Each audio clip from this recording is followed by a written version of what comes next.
folks, I hope you're doing well.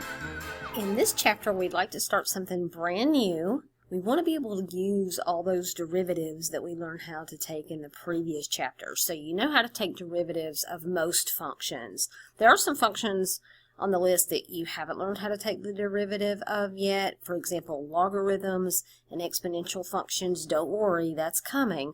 But you know how to take the derivative of sine functions, polynomial functions, I say sine functions, trig functions, all sorts of derivatives, product rule, chain rule, quotient rule, even implicit differentiation. So we want to use those skills and find information that the derivative tells us. So the first thing I need to do is define extrema of a function. So we're going to let f be defined on an open interval I containing c. So what does open interval mean? It means it doesn't include the endpoints. So there are no endpoints to an open interval. You're talking about with parentheses say between 1 and 2 is an open interval when you don't include the 1 and 2. So on an open interval, we're just going to call it I, and c is some value in that interval. Then we can say two things. First, f of c is the minimum of f on I if f of c, which is really the y value at c, right, is less than or equal to f of x for all x in I. Now, think about that picture-wise, okay? Let's do an xy axis over here. Just something quick out to the side. There's our xy axis. It says f of c is lower than all the other f of x values. So let's just say f of c is here, and if all the other f of x values are bigger than that, they can be up here or over here. They can't be any lower. Well, look at that. That's a minimum, right? So there is your value. That would be the point c, f of c. On the other hand, if f of c is the maximum of f on I, that happens when f of c is bigger than all the other f of x values for all x in the interval I. So this is just a definition. It makes really good sense that if c, the y value is the lowest of all of them, it would be a minimum. If the y value is the highest of all of them, it would be the maximum. Now, one more thing. These values may be called extreme values or extrema. So if you hear either of those, extrema is just plural for an extreme value. All right? So absolute maximums or so we can have absolute maximums or absolute minimums over the intervals, and they can be interior values, okay, which means within the open interval, or they can be endpoints. So if you think about the ways that that could possibly happen, so consider the graph. First of all, here's A and here's B. So let's consider that our interval. And let's just say we have a graph. It dips down and comes here. And notice it begins at A and ends at B. So we're looking at this as actually a closed interval. Okay. Now, this value right here looks like that would be a minimum value. Correct? And that's what I mean by in the interior. On the other hand, this value over here would be considered a maximum. And that's an exterior, or an endpoint is a better way to say that. I lost my M, maximum. So that's one way to think about it. Okay. Another way to think about this is look at this graph. So again, I have an interval from A to B. Let's let this be an open interval. Whereas this was a closed interval because I filled those points in. Now we're looking at an open interval. And so the point is not defined, the graph is not defined at A. Okay. And it dips down and it comes back up, and it's not defined at B either. Okay, so this is open. A point didn't fill in very well. Let me try that again. Open at B. Now, this particular graph has a minimum, but it has no maximum. Now, I know what you're thinking. You're like, that's the hot point right there, but remember, that's not a point. And because it's not defined there. And then you ask yourself, well, what is the closest point to that undefined point? And you can always get closer and closer and closer to it. It feels like a limit, right? There is no highest point when the high point is really an undefined place. So notice the difference. This is a maximum because that is filled in, whereas there's no maximum here because that point is not even defined. You can always get closer and closer and closer to that point, but not actually get there because it's not defined. Let's look at two more examples. So this time let's look at an open interval again. So A and B is our interval, but we're not going to include the endpoints, A to B. How about let's look at a straight line? What do you think about that? So what is the absolute maximum? What is the absolute minimum? Well, it looks like over here, f of A, if it were defined, would be the absolute minimum. But notice it's not even defined. So again, we're struck with the idea that this has no lowest point on the graph. So there is no minimum. On the other hand, let's look at this point up here. That would be the highest point if it were defined there, but it's not, so we have no maximum. Okay. Now on the other hand, let's say A is defined, or A is open and B is closed. Okay. So we have a graph that does this. Okay, so A is not defined, therefore there is no minimum, and this is an absolute minimum, or we could call it a global minimum or maximum, but there is no minimum, whereas there is a maximum. So this is what's called an absolute maximum. And again, an absolute minimum or maximum is the absolute highest point for a maximum or absolute lowest point for a minimum over the entire interval that you're looking at. Now let's take a look at this theorem. This is our first theorem in chapter 3. It's called the extreme value theorem.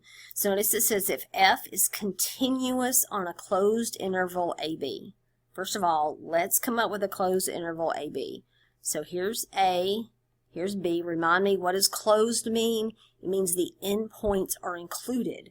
So like our cases on the previous page, this is not a closed interval in our first example because the endpoints are not included. It's an open interval. This is partially open and partially closed. It's open on the left because the endpoint's not included. It's closed on the right. On the previous page, this was a closed interval because the endpoints were included, but this is an open interval and they're not included. Okay, so back to our theorem. We've got to have a closed interval. So our A and B values are going to be defined. It's going to be included. And it says we have a continuous function. All right. So continuous means when I draw this thing, I don't pick up my pen or pencil. Now, by definition, it meant the limit is defined everywhere and the function value is the limit value. You learned that in chapter 1. So let's just draw an example of a continuous interval or a continuous function on a closed interval. There we go. You agree that's continuous, right? And then f of A is defined. It's right here. F of B is defined. That's the y value right there. It says that f has both a minimum and a maximum on the interval.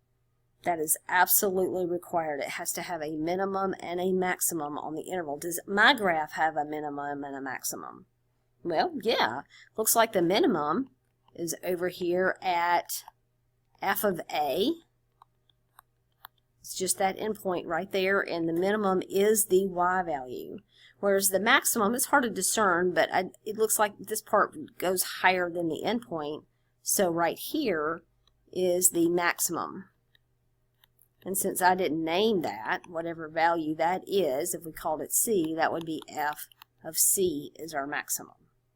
So as long as we have a continuous function, we have an absolute maximum and an absolute minimum. All right, so I have another definition for you. It's relative extrema. Now remember what we've talked about so far are extrema, and we've considered absolute extrema. In other words, an absolute maximum is the highest point over the entire interval. Absolute minimum is the lowest point over the entire interval. And we have a theorem that says if we have a continuous function that's defined on a closed interval, you have an absolute maximum and an absolute minimum. Now I'm going to define something different. These are called relative extrema. And relative extrema is something you have learned about before in a pre-calculus class. This is if there is an open interval containing C for which f of C is a maximum, then f of C is called a relative maximum. Okay? If there is an open interval containing C for which f of C is a minimum, then f of C is called a relative minimum. It says these are also called local extrema instead of the word global that we had earlier when we had absolutes. This is in a smaller area, local extrema, and plural is maxima, okay, if you had more than one. And I'm going to show you a quick graph of what these definitions are trying to say here. Okay, so let's just say we have this particular graph. Okay. Now, this is not a closed interval because this graph goes to the left and the right forever. It's defined between negative infinity and positive infinity. So it does not have, it could have absolute maximum min, but it doesn't necessarily have absolute maximum min. But what this is saying, it says if there's an open interval containing C for which f of C is a maximum. So it's saying if there exists an open interval where it's the highest point. So you don't have to look at the whole picture. If there is some small little interval where there is a highest point, that is a relative maximum. So, for example, right here, now it turns out that's the highest point over the whole graph, so that is also an absolute maximum, but it's a relative maximum because if you make a little window, a little open interval around that point, it is the highest point, okay? Now, I have another relative maximum. It's right here. It's not higher than this one, but if I make a little open interval around it, it is definitely the highest point. And these are what I call mountains or hills. So if you have a hill that you can climb up and over the other side, then you have a relative maximum. Okay, so both of these are relative maximums. On the other hand, this guy right here is definitely not the lowest point on the graph, right? It goes down to the left forever, down to the right forever. But it is a low point in this little interval. So if I narrow the interval down to just this area right here, okay, or this distance right here, if I looked at that open interval right there, it's definitely the lowest point. And if you have a value that is a lowest point in your interval, then you have a relative minimum. So this guy right here is a relative minimum. Now notice I'm talking about a point. The relative minimum is actually the y value. So f of whatever that value is, whatever y value that one is, and whatever y value that one is. Those are the two relative maxes and then relative min. Can you imagine having a relative minimum that's higher than a relative maximum? Can you picture a graph that has that? They exist. So you're not talking about the whole graph, but you're talking about if you have a valley, that's a relative minimum. If you have a hill or a mountain, that's a relative maximum. Now this problem says label the extrema. Now there is no scale on this XY axis, and so we're not worried about the values. We just want to label them. Now this guy right here is what we call a relative maximum, right? It is not the highest, it's not an absolute maximum. Why not? Because the graph goes higher over here, okay? But it is a relative maximum because in this little interval, little window around my point, it is definitely the highest point. This guy right here is a relative minimum. Okay, because it is a low point in this little interval. It's definitely not the lowest point on the graph. Matter of fact, there's another relative minimum on this graph that's lower than this one, but it's still a relative minimum because it is a low point in an open interval around it. So if I create a little open interval right there and I block out everything else, I don't look at any of the rest of the graph, I only look at the part in that interval, it's definitely the lowest point. Now, do you see any more relative maximums or relative minimums? And I hope you do. Right here is another relative maximum. Okay, why do they call it relative? Because it's the highest point relative to the points very close to it around it. I could create an open interval around that it is definitely the highest point. But it's not the highest point over the whole graph. This relative maximum is definitely higher than this relative maximum. And these points that are going to positive infinity over here are higher than all of these points. It gets higher and higher and higher. Now this guy right down here, what would you call that? Well, that would be a relative minimum. Okay, because it is the lowest point in an open interval around it. If I ignore everything, you know, say to the right for a little bit and to the left a little bit, it is definitely the lowest point in that open interval. Okay, now, the next question I have for you is, what about absolute maximums and absolute minimums over this interval? Now, this interval goes from negative infinity to infinity. Is there a lowest point on this graph? And you would tell me no, because that goes down forever. So there is no absolute minimum. I almost said that wrong. Okay. There's none, because this goes down forever. What about an absolute maximum? What do you think about that? Does it have one? You're thinking that's a pretty high point, but look, it goes higher and higher and higher forever. So there is no absolute maximum.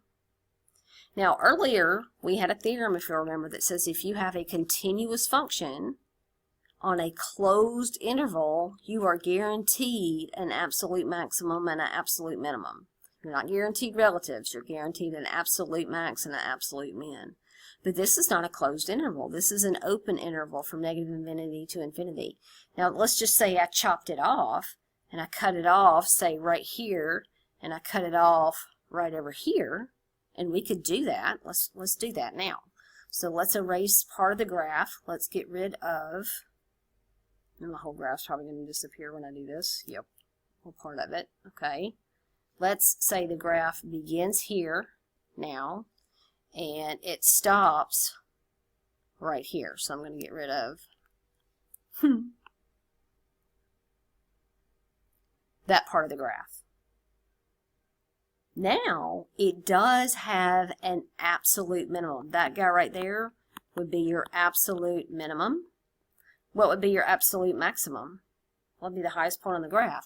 It would be that this point right here would also be an absolute maximum, right? But remember, I had to chop part of the graph off to make that decision. Before, when it went to infinity, down to negative infinity here and up to positive infinity, it had no absolute max and absolute min.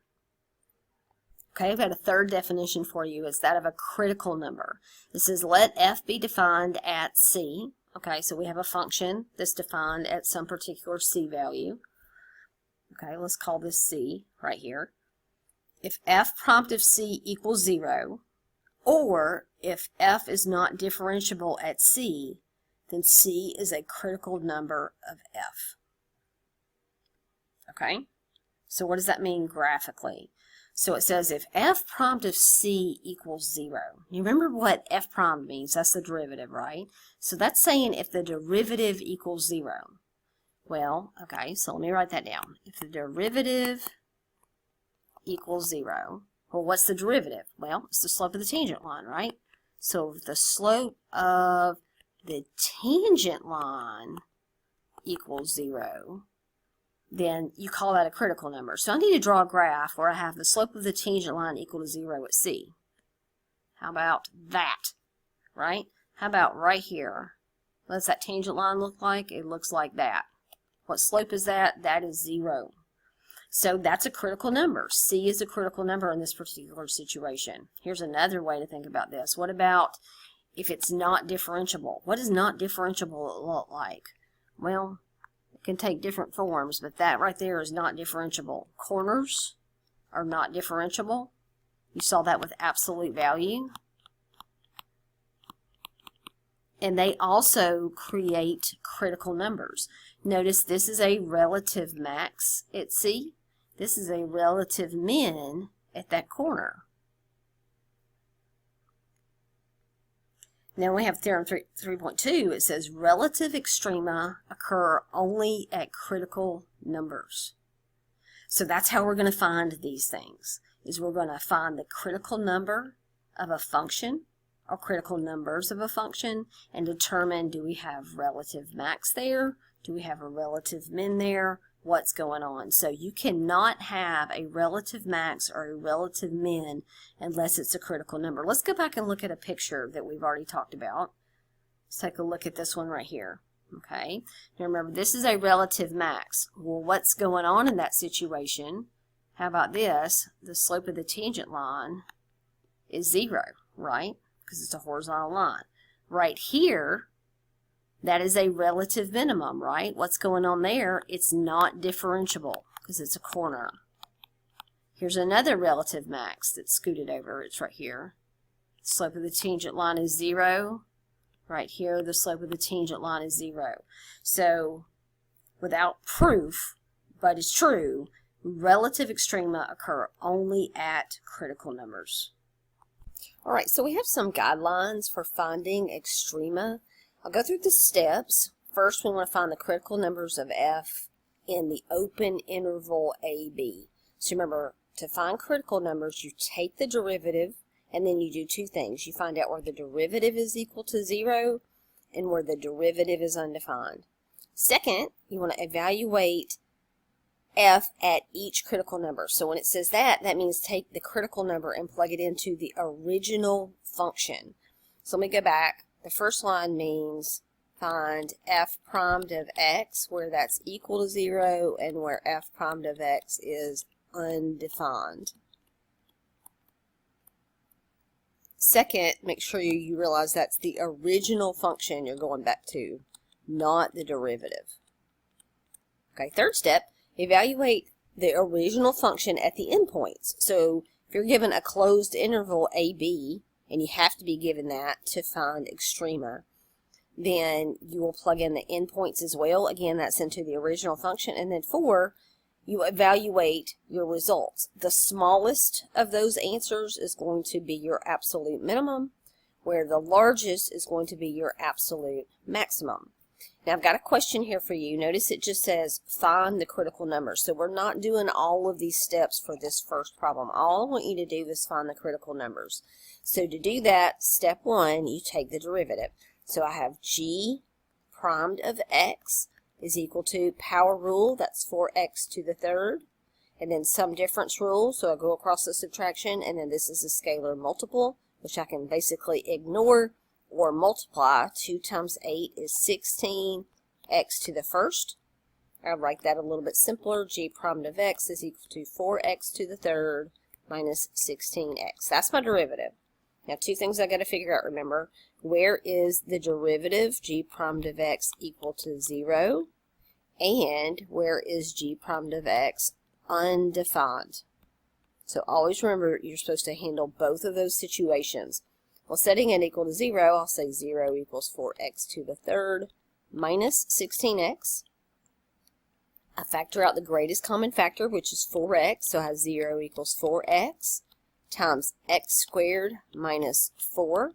Remember, to solve any polynomial equal to 0, you want to factor, if at all possible. Factor completely. So x squared minus 4 will go a step further, and to x plus 2 times x minus 2, because that's a difference of squares. And then finally, I can set each factor equal to 0. So I can set 4x equal to 0, x plus 2 equal to 0, and x minus 2 equal to 0.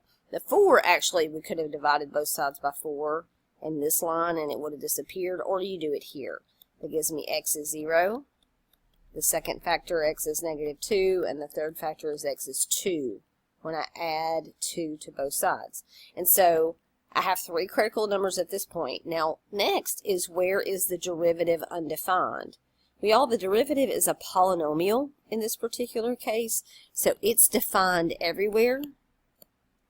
We don't have any denominators to consider where it's undefined, and it's not a function that has certain values where it's undefined. So basically, these are my 3 critical numbers, and that's it. Since it's defined everywhere, I don't get any additional critical numbers. Now the next problem B, find the absolute extrema of the function on AB. Notice that's a closed interval, which means the endpoints are included. And for this particular function, 5 minus x squared, we're looking at the interval -3, 1. Now this problem is a problem where you do all of these steps. It's not just asking for step 1, the critical numbers, it wants you to do every step. So step 1 is find the critical numbers, so I'm going to take the derivative. The derivative of 5 is 0. The derivative of x squared is 2x. The minus stays. I write that completely simplified, and I get negative 2x. So there's two things I need to do now. I need to find out where h prime of x is equal to 0, and I need to find out where h prime of x is undefined. Okay, now h prime of x equals 0, 0 equals negative 2x. I divide both sides by -2, and I get x is equal to 0. So x equals 0 is a critical number. Okay, all right, where it's undefined, once again, h prime of x equals negative 2x up here is a polynomial. Polynomials are actually defined everywhere. Therefore, there's nowhere, this is undefined, so I don't get any critical numbers from the derivative being undefined. So I only have one critical number, x equals 0. So that's step 1, done. All right. Step 2, evaluate f at each critical number. So I take my critical number, x equals 0, and I plug it into my original function. Now do me a favor, make sure that critical number is within your interval. So if I ended up with an answer of like 2, that's not even in the interval, so I wouldn't have to consider it. That doesn't show up on these guidelines, but really it needs to be thought about. So for each critical number in the interval. Okay, all right, 0 does fit in that interval, so let's go ahead and evaluate h of 0. So this is when we go back to the original function. 5 minus 0 squared gives us 5. So step 2 is done. Step 3, evaluate f at the endpoints. Okay, this is only if it's on a closed interval, but we are definitely on a closed interval. So you have h of -3. It's going to be 5 minus -3 squared, which is 5 minus 9, which is -4. And I also have to evaluate h of 1, which is 5 minus 1 squared, which is 5 minus 1, which is +4. Now, you're looking at these three numbers, 5, -4, and 4. Okay, so step 4 says the least of these values is the minimum. So this right here is the minimum, and the largest of these values, or the greatest of these values, is the maximum. So 5 is the maximum. So here's how we can answer this question. We could say 5 is the absolute maximum. I'm going to put absolute max, or it happens at the point, and what is that point? 0, 5. Now, -4 is the absolute minimum, or you could say it happens at the point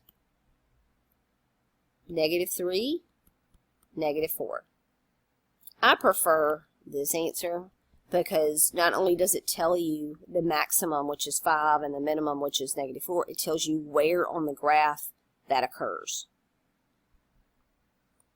All right, so example C says find the absolute extrema of the function on AB. So the same directions as we had B. We're not just finding the critical numbers, we're doing all 4 of these steps. So first, we're supposed to take the derivative and set it equal to 0, and undefined. So first let's take the derivative. So h prime of t. So this is a quotient, right? So I'm going to do low d high minus high d low over low squared. In other words, the quotient rule. So t plus 3, that's low, d high, the derivative of the numerator is 1, minus, and then so low d high minus high, which is t, and the derivative of the denominator is 1. And this is all divided by the denominator squared. Your next step is you do want to simplify this really as much as possible, because keep in mind you have to set this equal to 0. So t plus 3 times 1 is t plus 3 minus t over t plus 3 squared. When I simplify that, the t's cancel and I get a final answer is 3 over t plus 3 squared. That's my derivative. Now, critical numbers. We want to know where h prime of t is equal to 0, and we want to know where h prime of t is undefined. Okay? Now, h prime of t is equal to 0. I set 0. Why I wrote 3, I don't know. 0 is equal to 3 over, that's why I wrote 3, t plus 3 squared. Now, you might notice right off that this doesn't have a solution. In case you didn't notice right off, the very first step would be multiply both sides by the denominator, because I can't solve for t if it's in the denominator. That gives me 0 on the left, and these cancel to give me 3 on the right, and I can't solve that because I have no variable. 0 is not equal to 3, so I got no solution for this. So I got no critical numbers from setting h prime of t equal to 0. What about where it's undefined? So I'm taking a look at where is the function 3 over t plus 3 squared undefined. Well, we know it's undefined when t is equal to -3. Why? Because that makes the denominator 0. But actually, the original function wasn't even defined when t is equal to -3. So this is not a critical number either. You know why? Because a critical number must be part of the domain of the original function. So this has no critical numbers. So that doesn't mean we're stuck. No, we just don't have any critical numbers to do. So when it says evaluate the function at each critical number, that means take the critical numbers and plug it into the original function. We don't have any. So that step's really done. Now step 3, evaluate f at the endpoints. We still need to do that. So we need to evaluate h of -1, and we need to evaluate h of 6. So h of -1 is going to be -1, remember original function, over -1 plus 3, which is going to give me -1/2. And then h of 6 is going to be 6 over 6 plus 3, which is 6/9, which reduces to 2/3. Now remember, the same goes. The least of these is the minimum. So -1/2 is the minimum. The greatest of these is the maximum. So 2/3 is the maximum. Now it might be worth looking at this graph, so let's take a minute to do that. Alright, so I've gone into Desmos, and I've typed in our function, our original function now, y equals t over t plus 3. And so here's the graph. You may recognize this from our pre-calculus class. It does have a vertical asymptote. It's got a horizontal asymptote. We will talk more about those in a later section in Chapter 3. But we're just focused on the interval from -1 to 6. Right? So I can't write on top of this graph, so just bear with me. -1, I'm circling the point right here. Okay, so there's -1. Alright, and then 6 is right over here.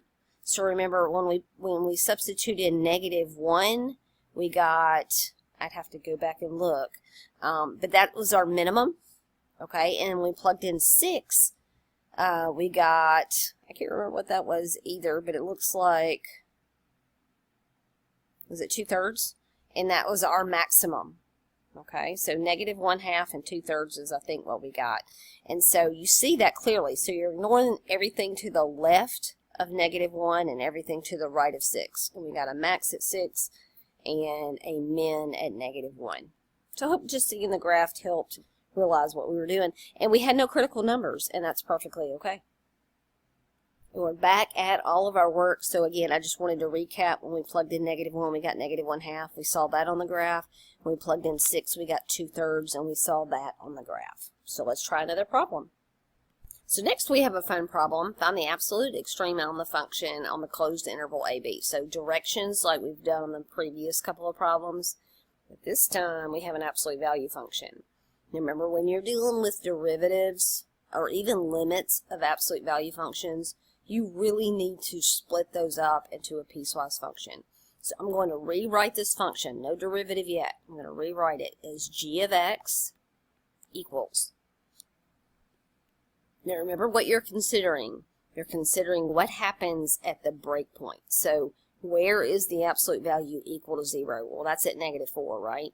So you need to consider what happens when x is bigger than -4, or I typically put the less than first. Less than -4, and when x is bigger than -4. It really doesn't matter which order you put those in, though. Now, when x is a number less than -4, then when we plug it in, say for example -5, it gives us a negative inside, and that absolute value turns it positive.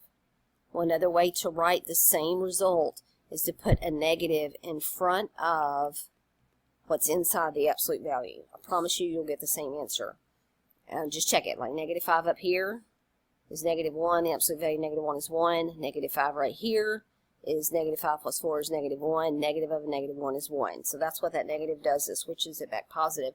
On the other hand, if you plug in a number bigger than -4, and even equal to -4 for that matter, but if you plug in a number bigger than -4, then you don't need the absolute value symbols at all. Your function is just plain old x plus 4. So when we take the derivative, okay, then we get, and you can distribute the negative inside, but when you take the derivative, you get -1 for your derivative for the top piece. That is negative x minus 4. The derivative of that is -1 using the power rule, and the derivative of x plus 4 is +1. Now remember, the derivative is really a limit, and the limit on the left and the limit on the right doesn't match. So what does that mean? That means that x equals -4, this function is not differentiable. In other words, the derivative is undefined at -4 because the limit from the left and the limit from the right don't match the derivative. The derivative is a limit. Now, where is this equal to 0? What about g prime of x equal to 0? Well, folks, you can't set -1 equal to 0 or +1 equal to 0, so you get no results there. But you did get results right here. Our derivative is undefined at -4, so that's our critical number. We have found our only critical number. You can't set -1 equal to 0 or +1 equal to 0. So we have done step 1. Now we're supposed to evaluate the function at each critical number. Well, we only have one. I'm supposed to plug in -4. So g, original function now of -4, is the absolute value of -4 plus 4, which gives me 0. Okay, then I'm supposed to evaluate the function at our endpoint. So at -7 and 1, I plug that into the original function as well. So g of -7 is the absolute value of -7 plus 4, which is the absolute value of -3, which is 3. And then g of 1 is the absolute value of 1 plus 4, which is the absolute value of 5, which is 5. Now remember, the largest of these is supposed to be your max, so this is your max right here at 5, and the smallest of these is supposed to be your min. Alright, so what did we find out? Well, we found out that our min is 0 and our max is 5, or we could say that we have an absolute max at the point -4, 0, and an absolute min at the point 1, 5. Now, I would go to Desmos to graph this for you, but y'all know what this thing looks like. This is an absolute value. That's that V-shaped graph. Let's move left 4. It looks basically like that. And we found that the minimum was right here at -4, 0. I drew on top of it. And then the max was at 1, 5. I didn't go quite that far with it. And you're thinking it doesn't have a max and a min because it goes on forever. But remember, I'm only supposed to graph this between -7 and 1. So it chops off there. And then at -7, the answer was 3. So it chops off here as well. That arrow is not there. So we found the min right here and the max over here. This guy wasn't either one. Next, let's try a trig function, okay? So, same steps, we're supposed to find the absolute extrema on the interval 0 to 2. And so I need to take the derivative. So y primed, now you remember what the derivative of tangent is? It is secant squared. You're using the chain rule, so you must rewrite the inside of the function times the derivative of the inside of the function. Now keep in mind, pi over 8 is a constant, and the derivative of x is 1. So pi over 8 times 1. And I say a constant, a scalar multiple. If it was addition, the derivative of pi over 8 would be 0. But since you're multiplying, you just scoot it over, then you take the derivative of x. So again, that was the chain rule, just to remind you. Now to make that look a little neater, I'm going to write it as y primed is equal to pi over 8 in front, since we're not taking the secant of that. And then we have secant squared of pi over 8x, or pi x over 8. So that's your derivative. Now what are we supposed to do with it? We're supposed to set it equal to 0. And we're supposed to find out where it's undefined. Okay? So, equal to 0. So I set 0 equal to pi over 8 times secant squared of pi over 8x. The first thing I want to do is get rid of that pi over 8. I divide both sides by pi over 8 and it disappears entirely. Next thing I want to do is, I'm not used to thinking about secant when I solve equations. I could rewrite that, I'm sure you agree, as 1 over the cosine squared of pi over 8x. Now, to solve an equation, you know the drill. You can't solve for x if it's living in the denominator. So I'm going to multiply both sides by cosine squared of pi over 8x. And then over here as well, cosine squared of pi over 8x. And that gives me the equation, all that's left, because these cancel, is 0 equals 1. I don't get any solution from that. There are no results from that situation. So what I need to do is consider where this is undefined. And I just realized I'm recording a really huge screen over here, so I'm going to narrow that down and come right back. Sorry about that, y'all. You didn't need to see all my pages over there, did you? Okay, so here we go. We found out that you cannot solve the equation 0 equals pi over 8 secant squared of pi over 8x, because essentially that's 1 over cosine squared of pi over 8. And to solve, we multiplied both sides by the denominator, which just gave me 0 equals 1, which you can't solve that. But now I can tell you, we can consider where this is undefined. So we're asking ourselves, where is y primed equal pi over 8 times 1 over the cosine squared of pi over 8x undefined? That's what we're asking ourselves. So undefined means, where is the denominator equal to 0? So what I need to know is, where is this equal to 0? So really, that's the equation I'm solving now. So I've got cosine squared of pi over 8x equal to 0. Now you have to ask yourself, where is cosine of pi over 8x equal to 0? Where's cosine equal to 0? Now, you know in your unit circle, cosine is your x value. X is 0 here and here. Okay? So up here at pi over 2 and down here at 3 pi over 2. So what I'm supposed to do is I'm supposed to set pi over 8x equal to pi over 2. And I need to go ahead and set pi over 8x equal to 3 pi over 2. But I'm also supposed to add 2n pi to that. So I'm going to plus 2n pi. Can you see that? Plus 2n pi. This is hard to see, so I'm going to move it back up here. So pi over 8x equals to pi over 2 plus 2n pi. What we're doing is solving multiple angle trig functions. So here we got pi over 8x equals to 3 pi over 2 plus 2n pi.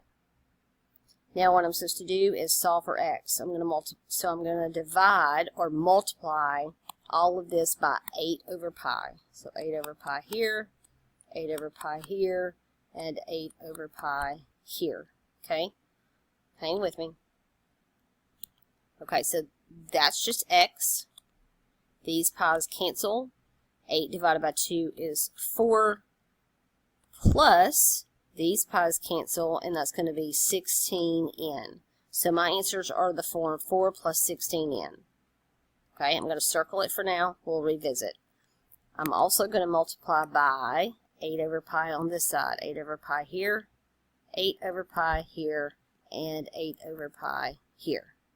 How'd that help? Well, pi's cancel, 8's cancel, so I get x is equal to. All right, now I'm multiplying, well, this 8 and this 2 cancel, leave a 4. 4 times 3 pi, actually the pi's cancel. 4 times 3 is 12, plus these pi's cancel, 16n. So for every n value, so n is 0, we get x equals 4. For n is 1, we would get x is equal to 4 plus 16 is 20, dot, dot, dot. Here, when n is 0, we get x equals 12. Here, when n is 1, we get 12 plus 16, which is 28, and that keeps going. Now, what you may have noticed is all these critical numbers, I know that was awful to get there, do not lie within this interval. Not at all. So we have critical numbers, but they don't lie within the interval from 0 to 2. So what do we do now? Well, since we found out that no critical numbers lie within our interval, what we're set to do now is just step 3. We're going to plug in our endpoints. So I'm going to evaluate y at 0 and y at 2. So way down here, top, bottom left, bottom right, I'm going to do tangent of pi times x is 0 over 8, and I'm going to evaluate tangent of pi times x is 2 over 8.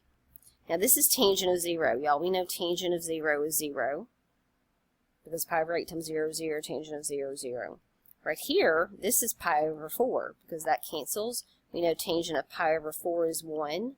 So here's what we know. The minimum is 0, and the maximum is 1.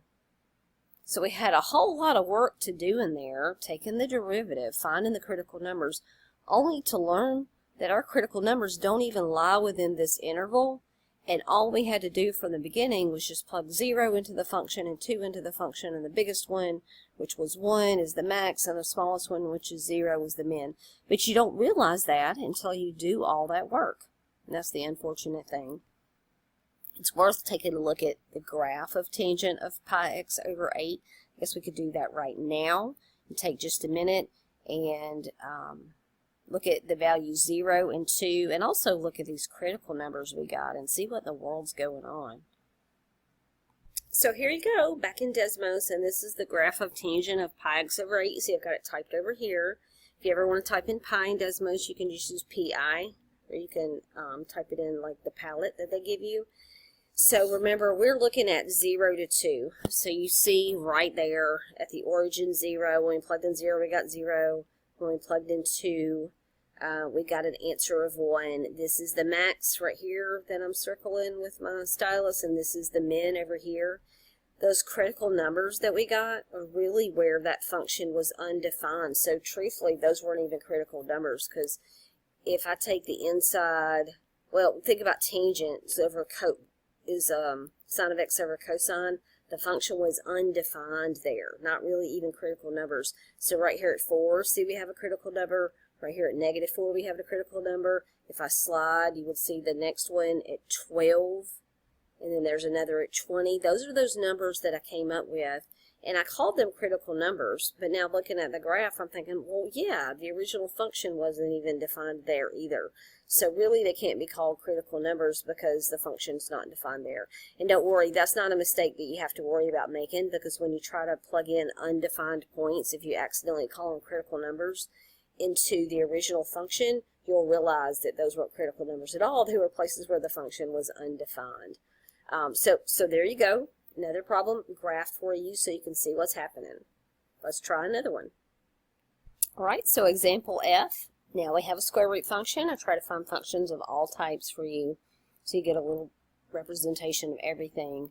But we have f of x equals the square root of 4 minus x squared. And so I want to rewrite that function before I take a derivative. Y'all know what to do. This is 4 minus x squared to the 1/2 power. When I take the derivative, I must use the chain rule. So f prime of x is equal to 1/2 comes in front. Rewrite the inside, reduce this exponent by 1. So now that's negative 1/2. But don't forget times the derivative of the inside. So the derivative of 4 is 0. The derivative of negative x squared is negative 2x. Now from there, I know that this 2 cancels with that 2. And I can rewrite this function, because keep in mind, I have to set it equal to 0 and find out where it's undefined. Is going to be x remains in the numerator, really x times 1, okay? And then the denominator, because this is a negative exponent, it goes to the bottom, and now it's going to be 4 minus x squared to the positive 1/2. But that's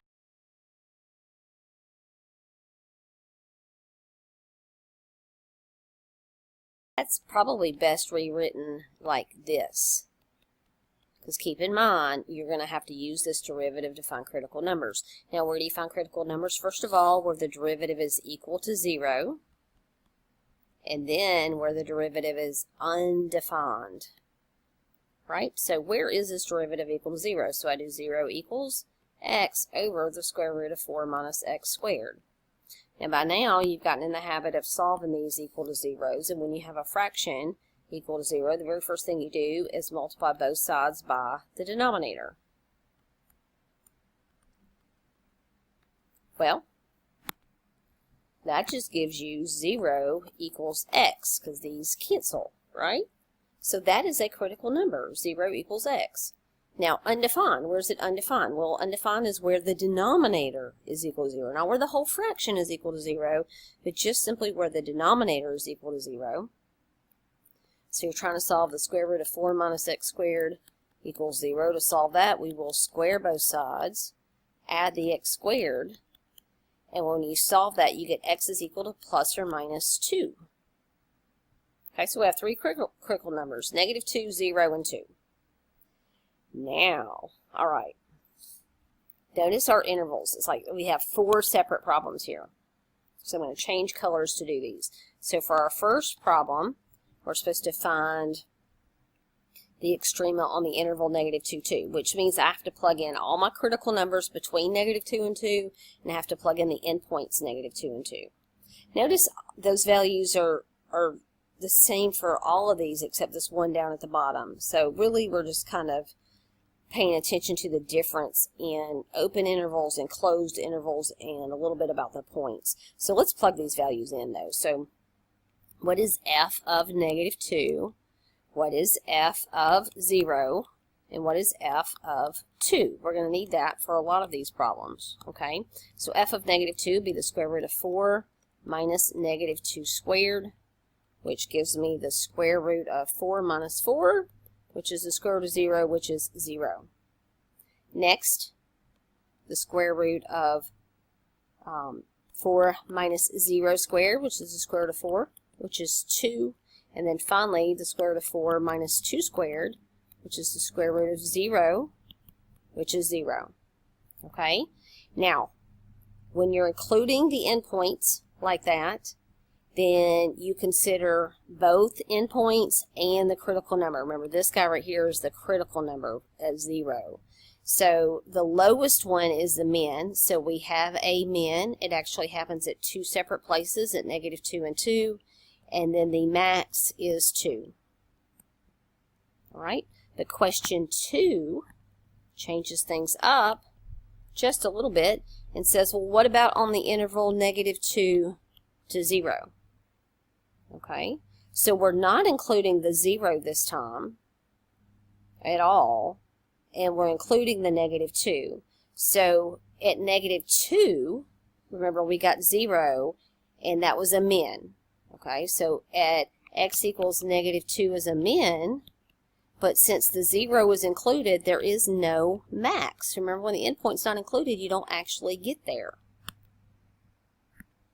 Third situation, we're taking a look at negative 2 to 2. Now 0 fits in there, and remember when we plugged in 0 we got 2, which was a max. Okay, so this one has a max at the point 0, 2, because 0 is included in there, but the endpoints are not included, so there is no minimum. This one's interesting, isn't it?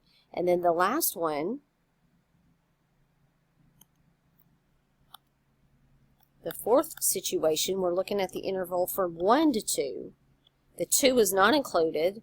The 1 is included. I haven't plugged in 1. So what do we get when we plug in 1? F of 1 is the square root of 4 minus 1 squared, which is the square root of 3. Okay? Now, I'm not comparing that to anything. How do we know if that's a maximum or a minimum? The argument is, since that value is higher than if you would have plugged in 2, remember when you plug in 2 you get 0, that's going to be a max. Although to me that is a really weird problem.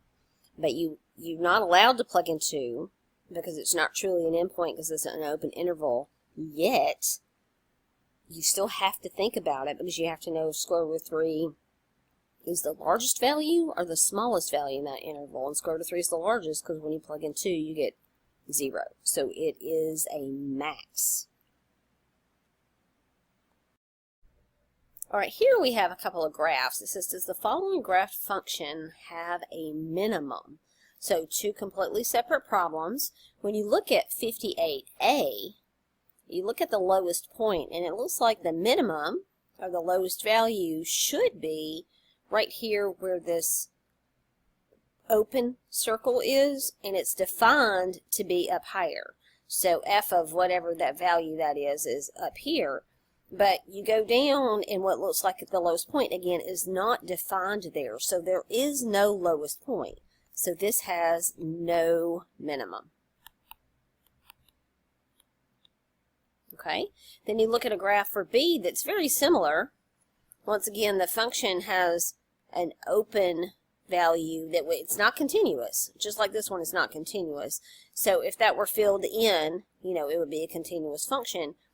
But on the other hand, what would be like a relative minimum down here, the point has been moved lower, but it is still actually a minimum value, okay, because it's defined and it is the lowest point of the graph.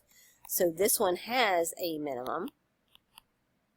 I couldn't tell you what the value is, but if we, went over here, whatever that value is right there would be the minimum value, whatever y value that is. Here's another interesting question. Does the following function have a critical number at x equals 5? Now, you certainly could take the derivative and then set it equal to 0 and find out where the derivative is undefined to determine the critical numbers. But what I think they want you to realize is this function is not defined at x equals 5. So x equals 5 is not in the domain of this function. Therefore, x equals 5 is not a critical number. Okay, that'll come up again when we do further sections coming up. But yeah, even though it's not defined, it's still an important value for this function to take a look at, but it can't be a critical number because the critical number is where the function is defined. Alright, and this is the last problem I want to discuss. It happens to be number 60, creating the graph of a function. It says graph a function on the interval from -2 to 5 having the given characteristics. So this is, it makes you think, this problem does. This is not a unique answer, so everyone could come up with a different looking function and still meet all these requirements. But notice the first thing it says is on the interval -2 to 5. So the first thing I want to do is make sure I have -2 to 5 marked. So here's -2, of course, -1, 0, 1, 2, 3, 4, and 5. So my function has to be defined between -2 and 5. Now it says this has a relative minimum at x is equal to -1. So, a relative minimum is a low point. It doesn't have to be the lowest on the graph. We'll see as we go along what that means. A relative minimum also, you can think about it as a valley. Okay, so a low point that you can go down and back up the other side, because a relative minimum is defined on an open interval. There have to be points defined on each side of it. Can't be an endpoint. Okay, a critical number, but no extremum at x equals 0. So let's think about this. Now, a critical number means either the derivative is equal to 0, which means the slope of the tangent line is equal to 0. So you're talking about something like that or something like that. But it says it has no extremum. So that's not what's going on. Now, what else could cause a critical number? Well, where the derivative is undefined. Now, what does it mean for a derivative to be undefined? Well, you have 0 in the denominator of your derivative. Now, what does that mean about the slope? That is a vertical line. Okay, so the slope would be a vertical tangent line. To have a critical number, but it not be an extremum. That might be the hardest of all these things to follow. Okay, so again, a critical number but no extremum means you're talking about where the derivative is undefined, which means you have a 0 in the denominator if you're thinking about the derivative as the slope, which means a vertical tangent line. So at 0, we're going to have some kind of vertical tangent line. We'll see what we can do with that. Now, an absolute maximum at x equals 2, okay, so that is the highest point, period. Okay, over everything. An absolute minimum at x equals 5, that is the lowest point, period. Okay, it's got to be lower than this relative minimum at x equals -1, because it is an absolute minimum. All right, so if we have an absolute minimum, let's just put it right here. That's going to be my low point, okay? And then we have a relative minimum that can't be any lower than my absolute minimum. So at -1, let's think about this. We're going to have a valley. Now at 0, remember, we have a vertical tangent line. So we could say it could go up like that. Now, let me be careful here. Let me erase that. So again, at 0, we're going to have a vertical tangent line, but we have a max. Is it a max at 2? Yeah, a maximum at 2. So this needs to be my highest point up here at 2, and it can come down and meet at 5. What else do I have to have? I have to, let's see, we have a relative minimum at -1. I have that because it's a valley. We have a critical number, but no extremum at 0. So there's my vertical tangent line. It didn't do an awesome job of that. So it comes up and it goes like that. That looks a little bit better. But if I erase that, it's going to get rid of a lot of my line. There we go. That looks a little bit better. Okay, I have an absolute maximum at 2, because that's my highest point. I have an absolute minimum at 5. That's my lowest point. I think I've met them all. So my graph could just, it doesn't have to come, well, it could just go right here and start.